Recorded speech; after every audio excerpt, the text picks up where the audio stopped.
Salut à toi et bienvenue dans cette nouvelle vidéo. Aujourd'hui un sujet un peu spécial. Désolé pour le manque de luminosité, il fait 35 degrés, j'ai pas la clim chez moi donc je suis obligé de fermer un peu les fenêtres. Bref, on s'en fout, c'est pas le sujet important. Le sujet important c'est que Mailchimp nous offre l'opportunité de nous développer en termes de marketing et j'adore ça. Comme tu le sais dernièrement, j'ai envoyé une vidéo par rapport à YouTube qui intégrait maintenant Teespring, etc. Je t'ai parlé un peu aussi d'IGTV, donc qui est la plateforme pour concurrencer YouTube un peu de Instagram. Je te dis un peu ce que j'en pense dans cette vidéo. Si tu l'as pas vu, va voir, c'est dans les vidéos en dessous. Ce qui est intéressant là, ce que fait Mailchimp, c'est génial parce que ça nous amène à un vecteur marketing beaucoup plus important, surtout pour les commerces. Ça va être moins utilisé pour l'infoprenariat, quoique, écoute-moi bien.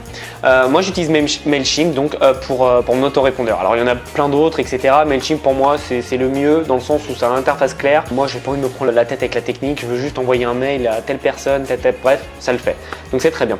Ce qu'ils ont mis en place, et je trouve ça génial, c'est que maintenant tu peux envoyer des cartes postales. Enfin, ils appellent ça postcard, mais faudra voir à peu près ce que c'est. Là je l'ai sous les yeux, si je regarde c'est normal, j'ai sous les yeux. Mais ce qui est intéressant, c'est que tu peux envoyer des postcards, donc des cartes postales à partir de 43 centimes la carte. Donc c'est pas cher du tout. Et ce qui est intéressant, tu vas me dire ouais mais Thomas, c'est des cartes postales, plus personne fait ça. Et justement c'est pour ça que c'est intéressant, c'est que plus personne le fait. Et les clients, les mails, tout le monde le fait, tout le monde l'ouvre. Sauf que plus personne n'ouvre ses mails, mais tout le monde ouvre encore son courrier parce qu'il y en a de moins en moins. Et quand tu reçois une carte à ton nom, à toi, ça fait beaucoup plus plaisir. Ce que je te propose moi, c'est de pouvoir essayer cette fonctionnalité. Alors elle est actuellement en bêta, donc là on est en juillet. Elle est actuellement en bêta, mais moi je peux l'utiliser sans problème, donc a priori il n'y a pas de problème pour toi. Et c'est intéressant parce qu'en e-commerce, tu as l'adresse de tes clients forcément, et tu peux leur envoyer un petit truc, tu vois, pour Noël, n'hésite pas à leur envoyer un petit truc.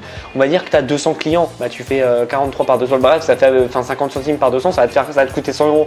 Ok, tu vois, c'est un investissement, mais derrière, il suffit que tu aies un ou deux ou trois clients qui t'achètent, je sais pas, 30 €, parce qu'ils sont contents, tu vois, ils se disent ouais, mais ils pensent à moi, c'est super sympa. Et derrière, tu les regagnes. Il faut voir ça comme un investissement long terme dans tes clients propres.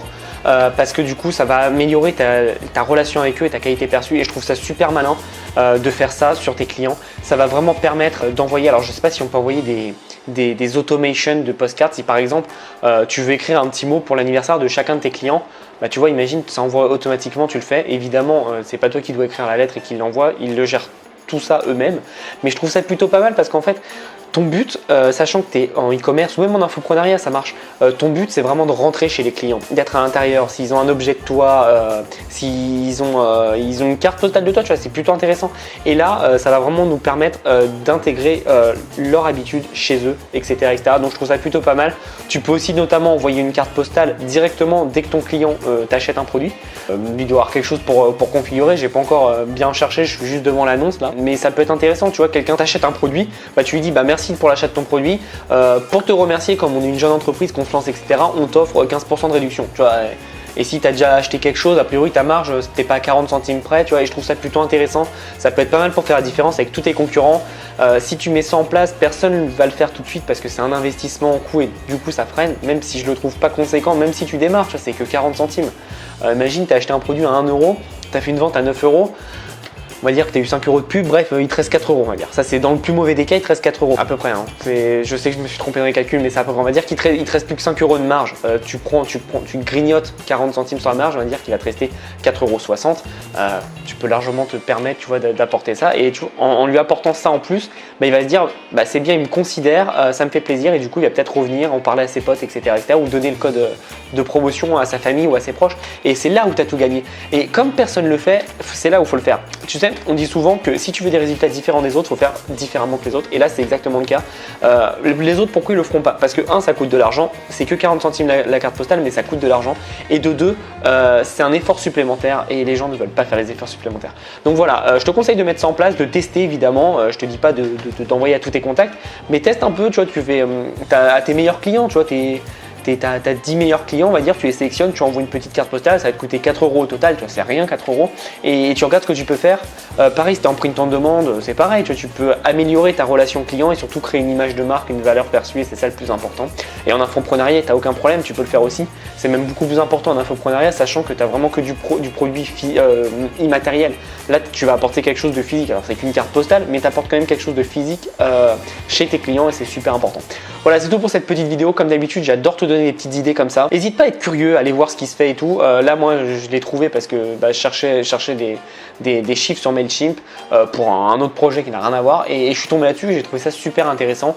Donc, il fallait que je t'en parle. J'espère que tu as appris pas mal de choses. En attendant, nous, on se revoit dans une prochaine vidéo. Et comme je te le dis souvent, passe à l'action.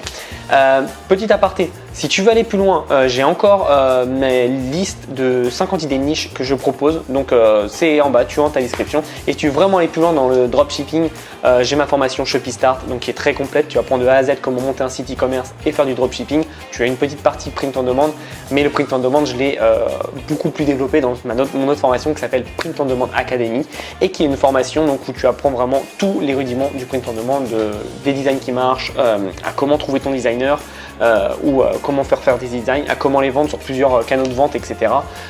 Et le but, voilà, c'est que tu sois vraiment rentable et que tu crées une marque de ton canapé. C'est ça que j'aime bien dire, c'est que tu crées vraiment une marque internationale de ton canapé.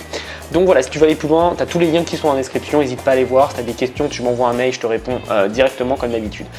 Merci beaucoup de ta confiance, d'être jusque là. Si tu n'es pas abonné, abonne-toi. Et puis en attendant, on se voit dans une prochaine vidéo. À bientôt.